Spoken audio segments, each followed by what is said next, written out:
En tu libro, El país de las emociones tristes, describes cómo esas emociones de resentimiento, de venganza, de odio, influyen profundamente en la sociedad colombiana.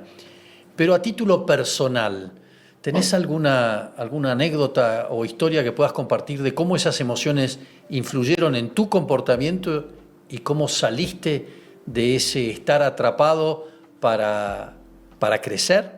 Sí, de hecho yo la cuento al inicio de uno de los dos libros, creo que es en El país de las emociones tristes.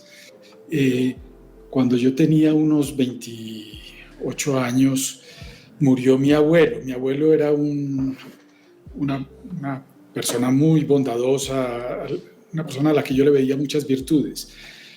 La familia de mi abuelo la familia de mi padre era sumamente religiosa, al punto de que había 5 sacerdotes y 2 monjas en una familia de 12, o sea, más del O sea, promedio. te salvaste de milagro.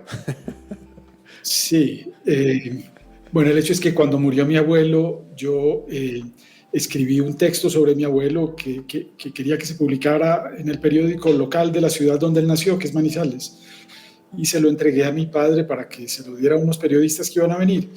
Eh, y, y uno de mis tíos sacerdotes recibió ese texto, creo que mi padre se lo mostró, eh, y quedó indignado porque él consideraba que era una traición a la memoria de mi abuelo, que él consideraba que la virtud fundamental de mi abuelo era la de la fe, una fe indestructible. Yo, en cambio, hablaba de mi abuelo como una persona sumamente bondadosa, tolerante, humana, como una gran persona.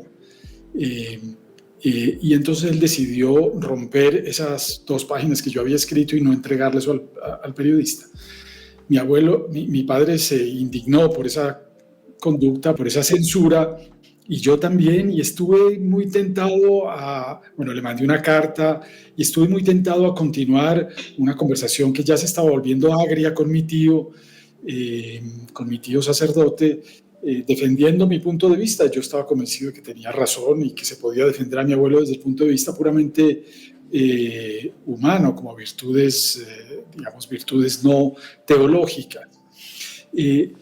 Sin embargo, mi papá me disuadió de seguir ese intercambio epistolar y me dijo que era mejor no seguir, digamos que eso no me iba a llevar a ninguna parte, que iba a perder un tío, que iba a perder una amistad y que eso a la postre iba a ser mucho peor para mí. Y yo creo que tenía razón. Yo cuento esa historia al principio del libro, que es una historia que me sirve para defender esa idea de Baruch Spinoza, de las emociones tristes. Spinoza decía que había ciertas emociones como la envidia, la venganza, el odio, que dañaban más a la persona que las sentía y que las alimentaba y que las reproducía, que a la persona contra la cual o contra las cuales esas emociones estaban dirigidas.